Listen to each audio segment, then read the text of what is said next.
Welcome back to No Nonsense Reviews and How-Tos, Hacking the Sony PlayStation Mini, Part 5. Today I'm going to show you how to add cheats to your RetroArch games. Let's get started. The first thing you want to do is go to this website that's in the description below and download the cheats.zip file.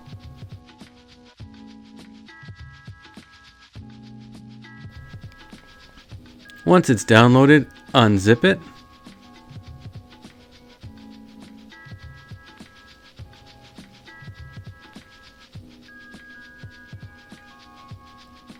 And you can delete the zip folder, you don't need that anymore. And here are all your cheats for all the various different systems.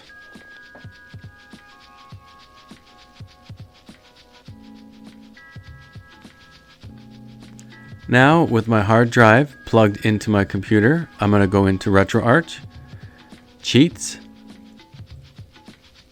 and as you can see I have them all in here already, but if I didn't, I would just drag and drop them all in. The other important thing to note is that all of your cheat file names need to have the same name as the ROM file name. So let's have a look.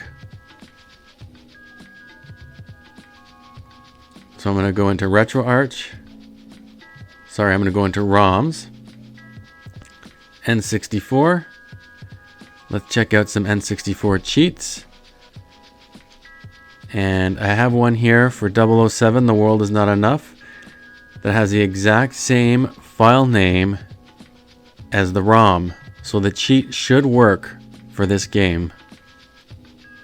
Back at the PlayStation, let's have a look at how you apply the cheat files.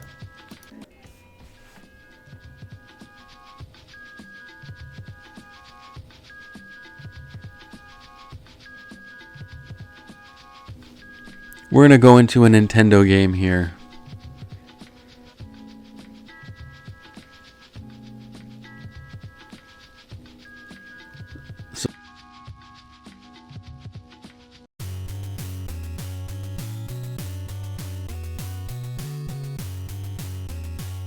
So once the game starts up, press start and select at the same time on your controller. Then scroll down to cheats. Press X. Scroll down to load cheat file.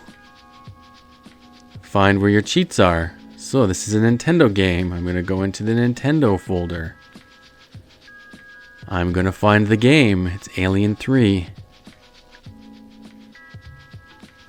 There it is. Click X. Scroll down. And all the cheats are off right now, so I'm going to pick the cheats that I want, press X to turn them on.